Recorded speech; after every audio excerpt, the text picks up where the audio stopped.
요즘 미국은 프로야구 시즌이 한창입니다. 아시는 분은 아시지만 저는 필리스 팬입니다. 필리즈가요 11년 만에 포스트 플레이오프 시즌에 출전해서 이제 어제 내셔널리그 챔피언십에 진출했어요. 여러분은 하나도 익사이팅하지 않으시겠지만 필리스 팬인 저는 아주 익사이팅합니다.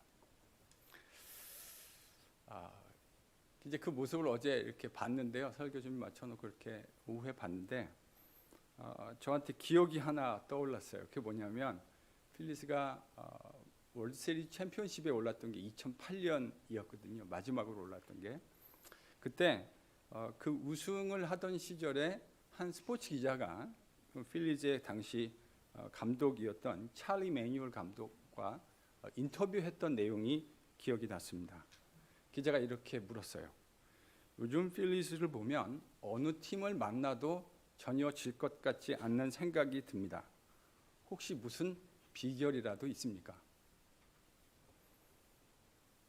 근데 이 질문을 받고 난 다음에 찰리 매뉴얼 감독이 뭐라고 대답했냐면 가장 좋은 비결은 자꾸 승리해서 승리의 기억이 선수들의 몸의 세포 속에 기억되도록 하는 것입니다. 제가 그 인터뷰 기사를 이렇게 보고 나서요 잠시 묵상을 해봤어요. 어떤 이야기를 할 때 스포츠 선수들이 하는 그 인터뷰가 그냥 감정적이고 피상적인 내용일 때가 참 많아요. 즉흥적이고 특별한 생각이 반영되지 않는, 깊은 생각들이 반영되지 않는 경우가 많은데 이 찰리 매뉴얼의 감독의 이야기는 평상시 그가 이 사실을 항상 숙지하고 묵상하고 있었다고 하는 사실을 느끼게끔 해주었습니다. 절대 즉흥적으로 대답할 수 있는 내용의 이야기가 아니에요. 가장 좋은 비결이 뭐냐? 자꾸 승리해서 그 승리의 기억들을 온 몸의 세포가, 선수들의 몸의 세포가 기억할 수 있게 하는 것. 여러분 사실 음악도 많은 음악가들이 연습을 그렇게 열심히 하는 이유가 무엇입니까? 그 연습을 통해서 그것을 몸의 세포들이, 내 근육들이 기억하도록 만드는 것이죠. 그래서 어느 순간에 오더라도 내가 연습했던 것들이 발현되어질 수 있도록 하는 것. 제가요 그 인터뷰를 접하고 나서 묵상을 했습니다. 제 인생에 가장 많이 야구장을 갔던 게 2008년, 2009년이었던 것 같습니다. 그 당시에 논문을 열심히 쓰고 있었는데 저녁마다 여름이면 야구장 가는 그 재미가 쏠쏠했습니다. 하루 종일 머리를 써야 하는 일을 하다가 잠시 가서 야구를 보는 그 기억이 참 신선하고 좋았던 기억이 있습니다. 근데 야구를 보다가 제가 문득 이런 생각을 하게 된 것 같아요.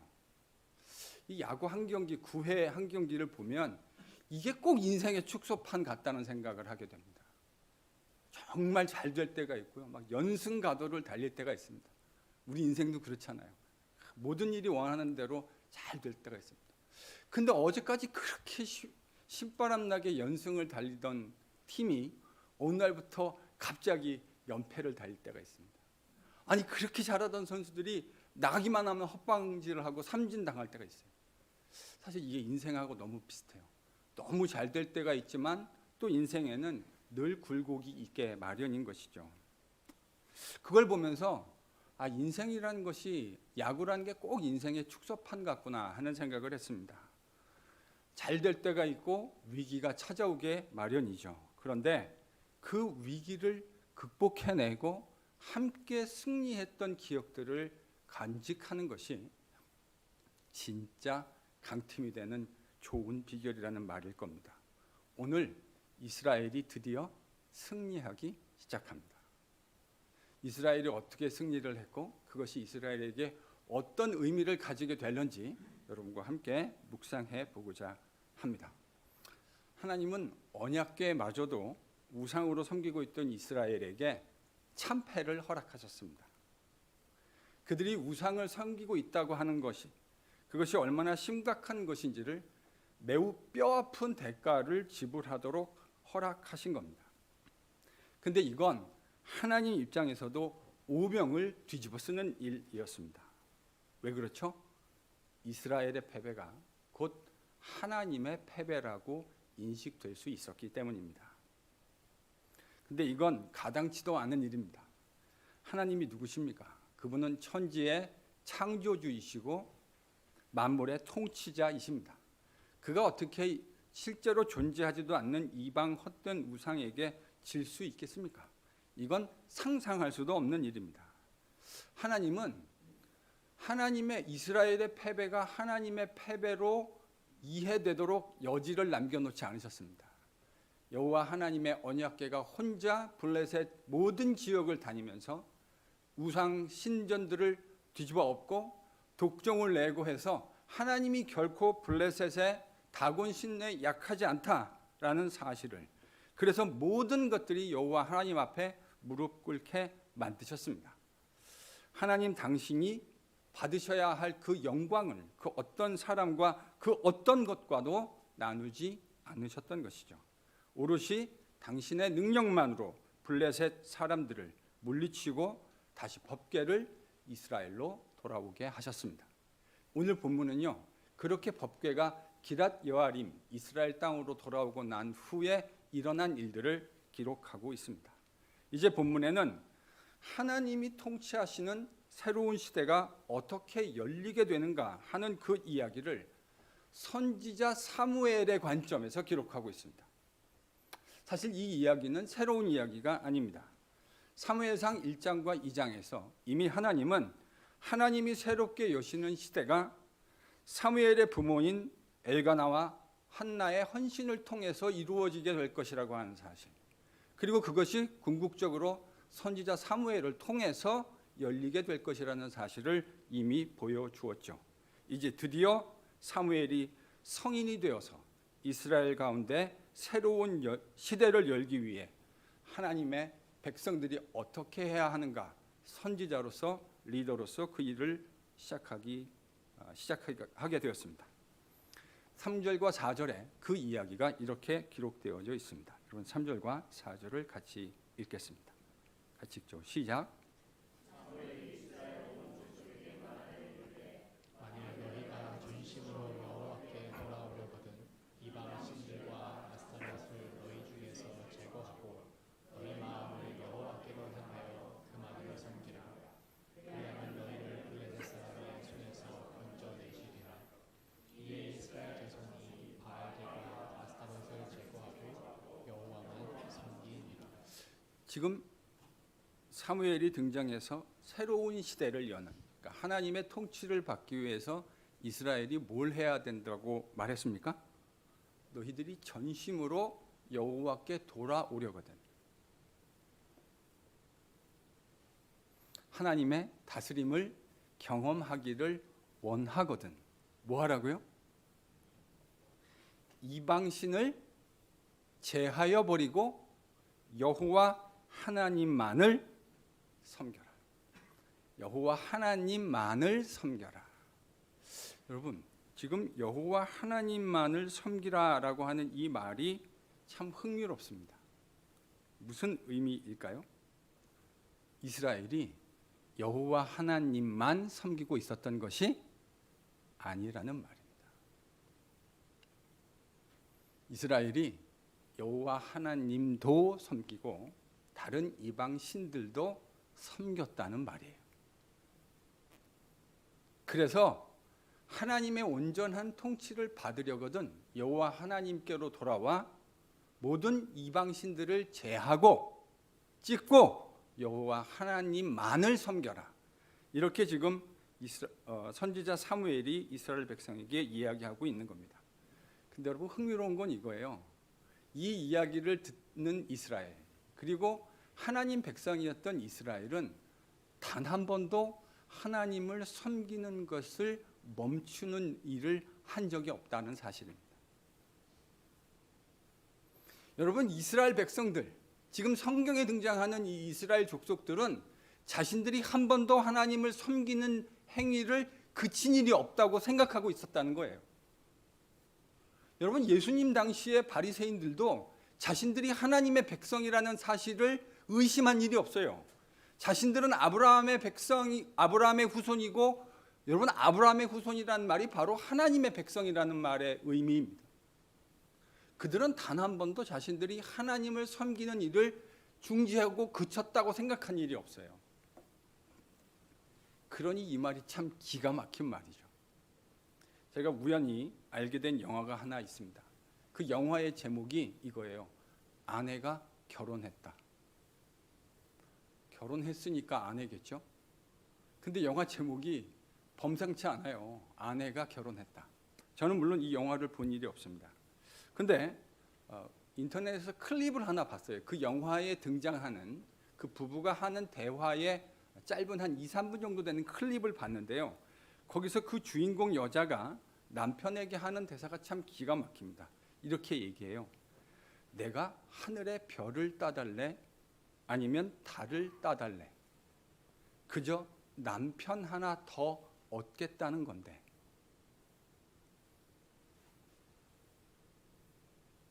대사가 끝내주지 않습니까? 내가 하늘의 별을 따달래? 달을 따달래? 그저 남편 하나 더 얻겠다는 건데. 이 영화에 나오는 여주인공은 일처다부제를 주장하는 여자였습니다. 남편에 대한 사랑이 여전히 변함없다는 거예요. 그 대화에 보면요, 남편을 통해 결혼과 가정의 소중함을 깨닫게 되었다고 이야기합니다.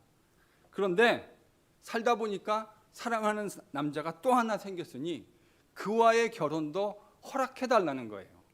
남편에게.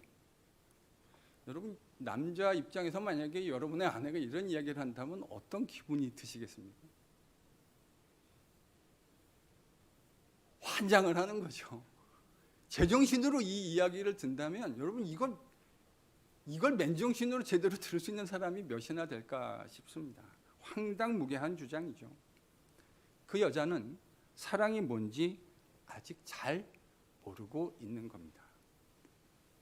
지금 이스라엘 형편이 꼭 이와 같았습니다. 그들은 하나님도 섬기고 이방 우상들도 섬기고 있었습니다. 사실 이런 행태는 하나님을 섬기는 것이 아니죠. 여러분, 남편과 아내 사이에 다른 이성이 끼어드는 순간 진정한 사랑이 깨어지는 것 아니겠습니까? 그 사랑은 남편과 아내 사이에서만 존재해야 하는 사랑이에요. 그 사랑은 세상에 있는 어떤 누구와도 나누어지면 안 돼요. 그것이 나누어지는 순간 그 사랑은 금이 가고 깨어진 거예요. 마찬가지로 하나님과 그의 백성 사이에 다른 신이, 다른 우상이 끼어드는 순간 그것은 더 이상 하나님과 그의 백성이 사랑하는 관계가 아니라는 것을 의미합니다. 그건요, 오늘날의 세태가 그렇듯이 남편과 아내를 통해서 내가 원하는 것을 이루어내려고 하는 욕심과 욕망의 표현일 뿐 우리가 아는 진정한 의미의 사랑은 아닌 것이죠. 바로 이런 취지로 사무엘은 이스라엘 백성에게 너희가 정말 하나님의 다스림을 받고자 한다면 너희 가운데 존재하는 우상들을 다 제하여 버리고 여호와 하나님만을 섬기라. 정결한 마음으로 하나님만을 사랑하라고 요구하기 시작한 겁니다. 이런 선지자 사무엘의 명령 앞에, 요구 앞에 이스라엘 백성들이 5절과 6절 이렇게 반응합니다. 같이 읽어볼까요? 5절 6절입니다. 시작.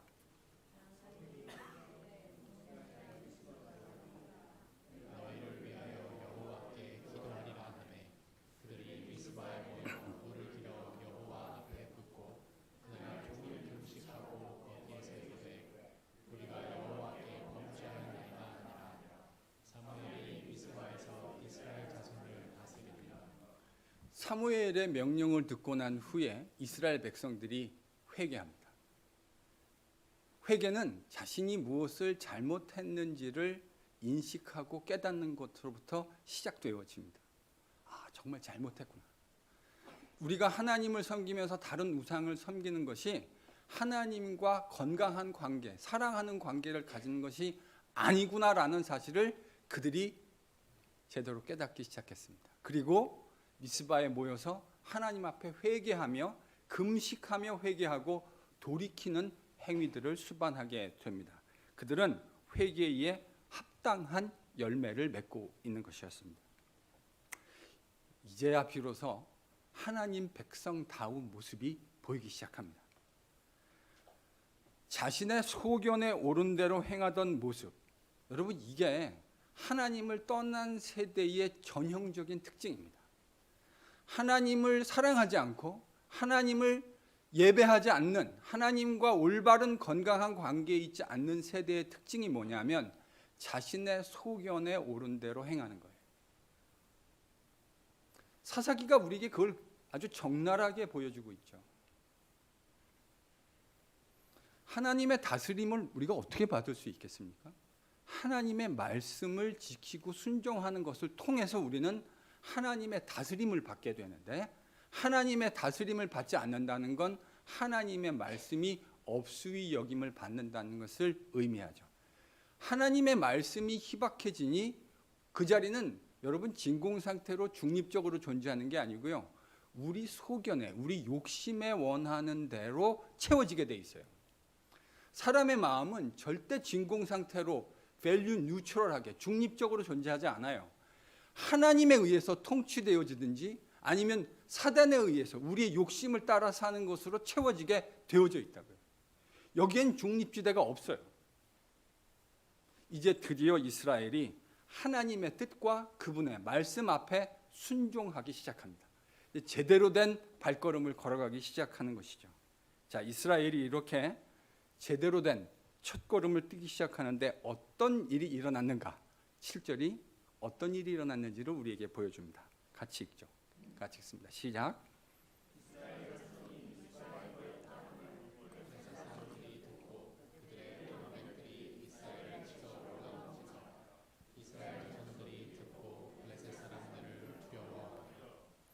지금요, 이스라엘이 사사기 이후에 정말 제대로 된 첫 번째 반응을 하나님께 보여드리고 있다고요. 회개하고 하나님을 예배하기 위해서 금식하며 모여 있는데 이 소식이 블레셋에 들린 겁니다. 여러분, 블레셋 입장에서는 이스라엘을 침략할 수 있는 가장 좋은 호기로 보였을 겁니다. 아니, 온 이스라엘이 지금 미스바에 모였으니 블레셋과 접경을 이루고 있는 이 국경 지역의 경비와 병력이 허술해졌다는 건 너무나 상식적인 일 아니겠습니까? 그러니 블레셋 입장에서는 바로 지금이 그때다, 때는 이때다라고 생각한 겁니다. 블레셋의 모든 방백들이 군사들을 이끌고 이스라엘을 치러 올라온 겁니다. 아니, 하나님의 백성들이 각성하고 하나님 앞에서 올바로 살려고 하면 전쟁이 안 일어나야 되는 거 아닙니까? 그러기를 우리가 기대하는 거 아니에요? 그런데 하나님 앞에 제대로 살려고 했는데 전쟁이 일어납니다. 여러분, 우리가 하나님 앞에서 올바로 경건하게 살려고 했다고 해서 모든 일이 우리가 원하는 대로 일사천리로 풀리지 않습니다. 우리가 사는 세상이 그렇기 때문이에요. 여러분, 이 세상은 우리만 살지 않아요. 하나님 백성만, 정신 차린 하나님 백성만 사는 게 아니고 이 안에는 세상에 있는 악인들이 공존하고 있다고요. 여러분, 악인이 뭡니까? 악인의 정의가 뭐죠? 하나님을 두려워함이 없고 자신의 뜻과 정욕에 원하는 대로 행하는 사람. 저는 그게 제가 정의한 악인입니다. 제가 그랬잖아요. 저는 제 스스로 성경에 있는 어떤 개념들을 정의하는 것을 습관화하려고 20대부터 노력했어요. 제가 생각하는 악인은 그거예요. 하나님에 대한 두려움을 가지지 않고 자신의 정욕과 자신이 원하는 욕정대로 하나님에 대한 두려움 없이 행하는 사람. 여러분, 잘 관찰해 보세요. 악인들의 특징은 꼭 그와 같습니다. 일단 하나님에 대한 두려움이 없어요. 우리가 사는 세상이 그리 호락호락하지 않은 것은 하나님의 경건한 백성만 사는 것이 아니라 이 땅에 악인들이 항상 공존하고 있기 때문입니다. 우리가 아무리 신실하게 살려고 해도 악인들의 그 횡패가 항상 우리 가운데 있을 수밖에 없어요. 이스라엘은 하나님의 명령에 순종하려고 선지자의 말씀을 따라 미스바에 다 모였는데 그것이 도리어 이스라엘에게 위험과 함정이 되었다는 말입니다. 틀림없이 그렇습니다. 하나님 백성의 순종의 행위로 인해서 그것이 원인이 되어서 그들은 위협에 처하게 되었습니다. 근데요, 결정적으로 달라진 게 하나 있어요. 8절이 뭐가 달라졌는지를 우리에게 이야기합니다. 8절을 같이 읽습니다. 시작.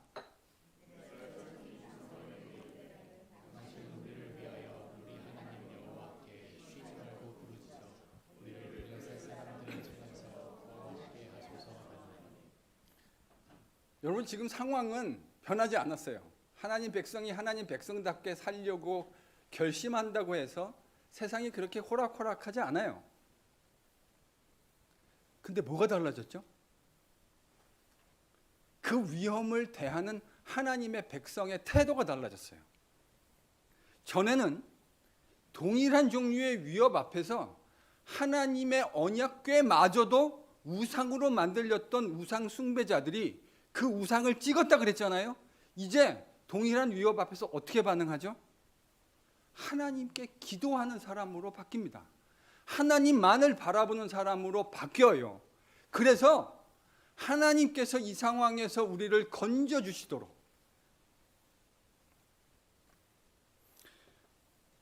우상을 언약궤마저도 우상으로 만들던 사람들로부터 이제 하나님만을 바라보는 사람으로 변화되었던 겁니다. 이게 제일 큰 변화예요. 이게 가장 의미 있는 변화예요. 일이 제대로 돌아가기 시작했다는 결정적 사인입니다. 제가 필리에 있을 때 만났던 교인 한 분이 있습니다. 그분은 하나님만을 바라보는 신앙인들을 바라보면 매우 냉소적으로 바라보며 이야기하시던 분이었어요.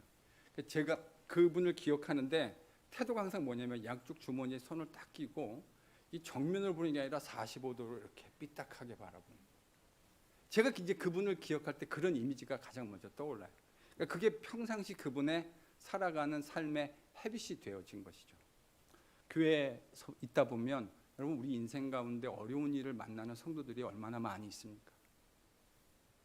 열심히 하려고 하지만 여러분, 인생이라는 게 우리가 생각하지 못한 곳에 온갖 종류의 복병들이 기다리고 있고 내가 가늠할 수 없고 내가 계산할 수 없었던 일들이 일어나는 것이 인생 아닙니까?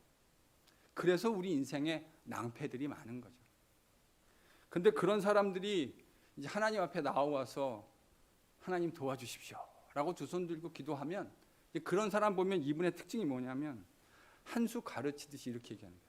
인생 그렇게 패배주의로 살면 안 돼. 제가 이제 그런 모습을 여러 번 봤어요. 결코 저는 그분을 인간적으로 폄하하려는 의도가 추호도 없습니다. 제가 말씀드리고 싶은 건 이거죠. 신앙인의 관점에서 보았을 때 아직 철이 좀 덜 드셨다. 저는 그렇게 생각했습니다. 제가 여름에 이제 한 10여 년 전에 여름에 한국에서 이렇게 들어오면 아들하고 이야기할 수 있는 기회들이 많았어요. 그래서 이제 여러분, 그 시기를 20여 년 전에 먼저 살았던 아빠의 눈에는 대학생 아들이 여러모로 많이 이모추어하게 보이죠. 미숙하고. 그래서 이제 잘하고 있는지를 묻기 위해서 얘기하면 여러분, 근데 여러분 인생에 저는 잘 모르겠고 제 인생에 생각해 보면 제가 제일 교만했을 때가 언제냐면 대학교 한 3학년 4학년 때였던 것 같아요. 저는 그때가 제 인생에 가장 교만했던 시기인 것 같아요. 근데 부전자전이라고 그놈이 저를 똑 닮아 있더라고요. 제가 아빠 입장에서 걱정돼가지고 잘하고 있는지 하나하나 좀 물어보고 싶고, 왜냐하면 한국하고 미국 떨어져 살고 있으니까 어떻게 사는지 모르잖아요. 근데 제가 이렇게 얘기하잖아요. 그럼 대답이 뭐냐면 Dad, I know what I'm doing. Don't worry about it. 그 당시 제가 여름에 제일 많이 들었던 말이 Don't worry about it. I know what I'm doing. 이 말이었어요. 아직 정말 알아야 할 것들을 잘 알지 못하는 미숙한 아들의 대답이었던 것이죠. 여러분, 만일 여러분이 하나님 앞에서 이와 같은 태도를 견지하고 있다면 여러분은 아직 알아야 할 것을 제대로 알지 못하다는 반증일 겁니다. 인생 우리가 우리의 힘으로 헤쳐나갈 수 있을 만큼 그렇게 만만하지 않습니다. 아직까지도 이걸 모른다면 여러분 아직도 하나님의 많은 습격을 더 받으셔야 합니다. 아직까지도 이걸 모른다면, 그러니까 그런 이야기, 인생 주체적으로 사는 거지 뭘 그렇게 찌질하게 하나님 앞에 맨날 도와달라고 눈물로 기도를 해 라고 말하는 분이 계시다면 여러분은 죄송하지만 아직 알아야 할 것을 충분히 알지 못하시는 겁니다. 인생이 만만하지 않죠. 그래서 잠언 저자는요, 이걸 이렇게 표현했어요. 여호와 하나님만을 의지하고 그분을 경외하며 살아가는 것, 그것이 모든 지혜와 지식의 근본이다. 인생을 살며 모든 것들을 왕으로 경험했던 잠언서의 저자가 했던 말이 뭐냐면, 여호와 하나님만을 의지하고 그분을 경외하며 사는 것, 이것이 모든 지혜와 지식의 근본이 된다는 거예요. 아직도 이걸 모른다면 그 사람은 아직 알아야 할 것들을 충분하게 알지 못한 사람이라는 말입니다. 여러분과 저의 인생과 가정과 공동체의 삶 속에 습격하듯이 찾아오셨던 하나님을 기억하십니까? 우리의 인생과 가정과 공동체의 삶 속에 습격하듯이 찾아오셨던 하나님을 기억하고 계세요? 건강의 어려움을 통해서 직장과 사업체에서 우리가 겪게 되는 갖가지 예측할 수 없는 어려움들, 애들이 교회나 세상 속에서 내가 원하지 않는 모습으로 인간관계가 전개되는 것을 속절없이 힘없이 바라보게 되어지면서 여러분은 무슨 생각을 하셨습니까? 다양한, 한두 마디로 요약하기 어려운 다양한 이유가 있을 거라고 틀림없이 믿습니다. 그러나 그 속에 반드시 한 가지 포함되어야 할 것이 저는 있다고 생각해요. 그건 뭐냐면, 근본적으로 하나님이 우리를 습격하듯이 찾아오시는 이유는 우리가 겸손하지 않기 때문입니다. 우리가 겸손하지 않기 때문에 그런 습격들을 경험하게 되는 거예요. 그 습격들을 통해서 하나님은 우리가 얼마만큼 연약한 존재인지를 깨닫기를 원하시는 겁니다. 시험 보고 나면 우리의 있는 실력이 여과 없이 그대로 드러나듯이 그런 습격들을 경험하며 우리가 가지고 있는 그 실력이라는 것이 얼마나 알량하고 연약한 것인가를 하나님은 우리로 하여금 직시하기를 원하시는 겁니다. 그 속에서 하나님만을 의지하고 하나님에게만 시선을 고정하는 하나님의 백성들로 만드시려고 하는 하나님의 깊은 뜻이 그 안에 담겨져 있는 것이죠. 하나님과 함께 가장 근본 우리로 하여금 직면할 수 있도록 바로 그 이유를 위해서 하나님은 오늘도 우리의 인생에 습격하듯이 찾아오십니다. 이때 가장 어리석은 사람이 누구냐면요, 자기가 혼자 이 일을 해결할 수 있다고 생각하는 사람입니다. 저는 죄송한 말이지만 그런 사람이 가장 어리석은 사람이라고 생각해요. 그럼 가장 지혜로운 사람은 누구냐? 진짜 의지해야 말 것들을. 그러니까 어리석은 사람들은 이런 어려움이 닥치면 사람을 의지하게 되고요, 특별히 실력 있는 사람들, 그리고 돈을 의지하게 됩니다. 근데 어느 정도 그것이 도움이 될 때가 있다는 걸 우리가 경험적으로 알아요. 근데 궁극적으로 도움이 되지 못해요. 그것마저도 통제할 수 없는 상황을 하나님이 꼭 만들어 가십니다. 그리고 진짜 의지해야 하는 것이 인맥, 학연, 지연 이런 것들로 통해서 상황을 헤쳐나갈 수 있는 것이 아니라 궁극적으로 하나님을 의지하는 것만이 내 인생의 유일한 가장 안전한 해답이라고 하는 사실을 하나님이 깨닫게 하시는 거죠. 그래서 인생의 굽이굽이마다 만나게 되지는 어려움들을 통해 하나님은 우리가 하나님만을 의지하는 가장 지혜로운 사람으로, 왜냐하면 하나님이 처음부터 인생을 그렇게 디자인하셨다니까요. 여러분, 기계를 가장 안전하게 쓰는 방법은 디자이너가 디자인한 대로 쓰는 거예요. 하나님이 인생을 우리 혼자 잘 살 수 있도록 만들지 않으셨어요. 하나님은 처음부터 인생이 하나님과의 관계 안에 거할 때만 제대로 작동하도록 만들어 놓으셨다고요. 죄의 특징은 이 관계를 깨고 항상 하나님으로부터 running away, 도망가게 만드는 거예요. 하나님으로부터 인디펜던트를 하면 잘 살 수 있을 것이라고 사람들에게 꼬드기고 이야기하는 거예요. 다 거짓말이에요. 하나님에게로 다시 돌아가서 그분을 온전히 의지할 때만 인생은 제대로 살아갈 수 있게 된다는 사실을 믿으실 수 있기를 바랍니다. 저는 저와 제 가정과 여러분의 가정과 그 안에 있는 모든 귀한 자녀들이 바로 이 영적인 진리를 깨닫고 그 진리를 체득하는 사람들이 될 수 있기를 다시 한번 축원합니다. 네, 아멘 하신 분들에게 반드시 그렇게 될 줄로 믿습니다. 지금요, 이스라엘이 바로 그와 같은 일을 행하고 있었던 거예요. 사무엘에게 다가가서요, 하나님께 간구해서 이 블레셋 사람의 손으로부터 우리를 건져 주십시오.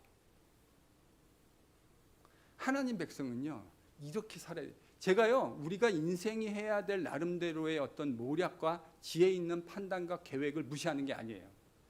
필요합니다.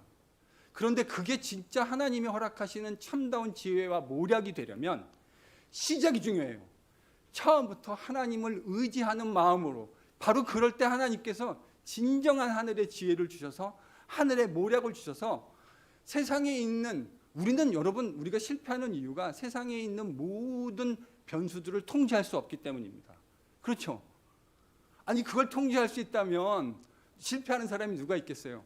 생각하지 못한 타이밍에 생각하지 못한 곳에서 돌발적인 변수들이 일어나서 우리 인생은 항상 암초에 걸리고 실패하는 거예요. 그런데 이 모든 것들을 꿰뚫어 보시고 모든 것을 통치하시는 분이 한 분 계시는데 그분이 바로 우리가 아버지라고 부르는 하나님입니다. 그러니 그 하나님을 의지하는 것, 매 순간마다 그분을 경외하고 그분을 의지하는 게 왜 지혜가 아니겠습니까? 지금 이스라엘이 바로 그 일을 한 겁니다. 이스라엘의 변화된 태도에 하나님이 기쁨으로 반응하십니다. 어떻게 하나님이 기쁨으로 반응하셨는지가 10절과 12절까지 기록되어져 있습니다. 10절에서 12절 함께 읽습니다. 시작.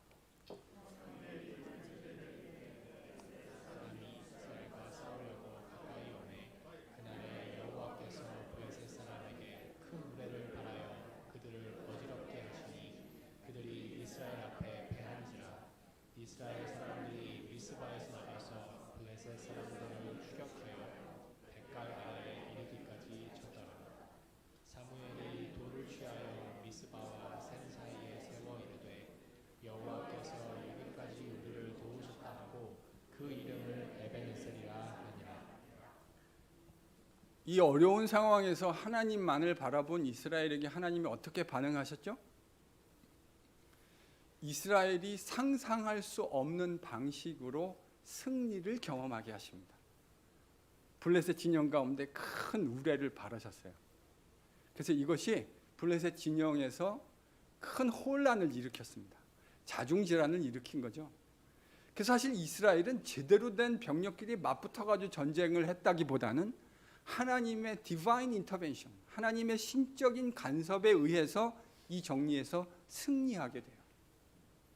그들의 기억 속에 잊을 수 없는 블레셋과의 어떤 의미에서 첫 번째 승리가 아닐까 싶습니다. 블레셋과 이스라엘이 전쟁한 이야기들이 계속 나오고 있었는데요. 사사기부터 이스라엘이 4번 졌어요.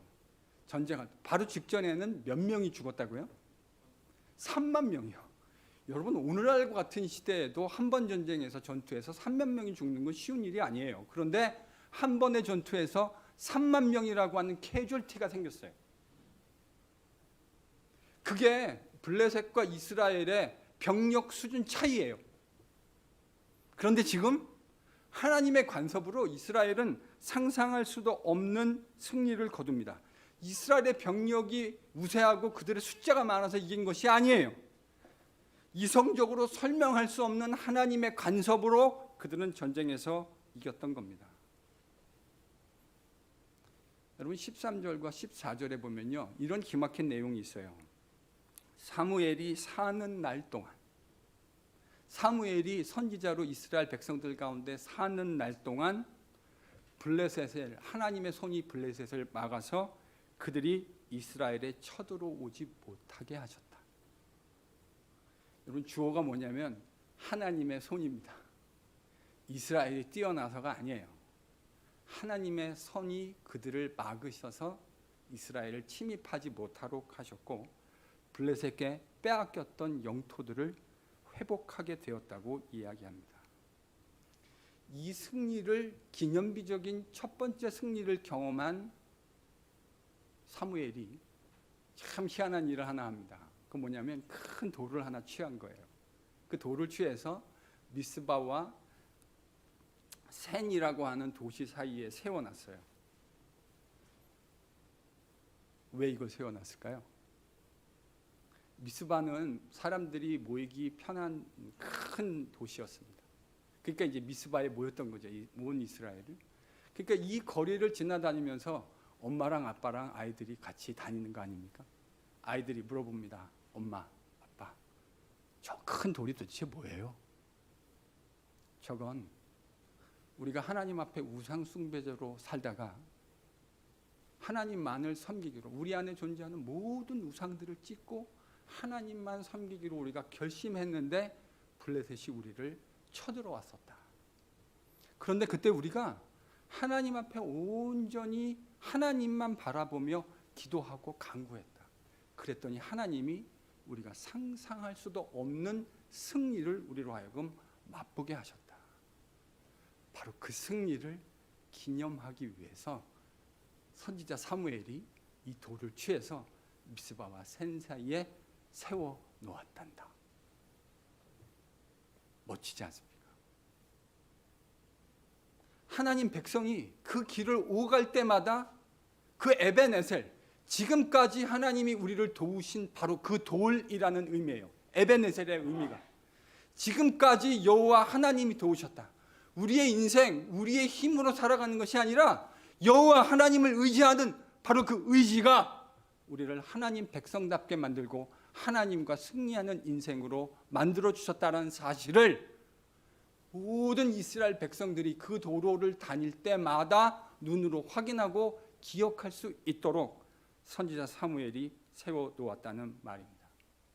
저는요, 오늘날 이민자로 살아가는 우리에게 꼭 필요한 것이 있다면 하나님을 의지하는 과정 가운데 하나님이 허락해 주시는 소소한 승리를 기념할 수 있는 방식을 가능한 많이 만드는 것이라고 생각합니다. 저는 여러분의 가정 속에, 우리 살다 보면 우리 가정과 개인과 공동체의 삶 속에 수도 없이 없는 어려움들을 만나게 됩니다. 여러분 그게 인생이에요. 세상 아무런 걱정도 없을 것 같은 사람을 제가 본 일이 있어요. 근데 나중에 깊이 이야기해 보니까요, 그분은 그분들대로 우리가 상상할 수 없는 어려움과 고민들을 가지고 살아가고 계시더라고요. 그런 어려움 속에서 온전히 하나님만을 바라보게 되어지는 인생으로 변화되어지는 거예요. 교만하던 인생, 내 주먹을 믿고 내 지식을 믿고 내 돈을 믿고 살지라고 말했던 교만한 인생들이 고꾸라져서 하나님 앞에 주님 없으면 안 됩니다, 주님 도와주시지 않으면 나는 연약한 인간입니다 라는 것을 고백하게 되어질 때 허락해 주시는 하나님의 그 소소한 크고 작은 승리를 경험하게 될 때 인생은 비로소 하나님과 동행하는 찬 기쁨을 맛보게 되는 겁니다. 저는 오늘 같은 시대에 하나님의 백성들이 꼭 회복해야 하는 것이 바로 이런 소소한 승리라고 믿습니다. 거창하지 않아도 괜찮아요. 그게 뭐 꼭 대단한 스케일이 아니어도 괜찮아요. 여러분과 여러분의 자녀들만 기억할 수 있는, 우리 공동체만 기억할 수 있는 그 소소한 승리가 우리의 뇌리에, 우리의 세포 속에 기억되기 시작할 때 우리는 정말 하나님이 기뻐하시는 새로운 공동체의 모습들을 새로 세워나갈 수 있게 될 줄로 믿습니다. 그 승리의 기억이 우리 모든 몸의 세포 속에 기억될 수 있기를 소망합니다. 우리 주 예수 그리스도로 말미암아 우리에게 승리를 허락하시는 하나님을 우리가 아버지라고 부른다면 그 천지의 창조주 하나님, 전능하시며 우리를 살아가시는 하나님의 손길을 여러분의 개인과 가정과 공동체의 삶 속에서 느끼실 수 있게 되기를 축원합니다.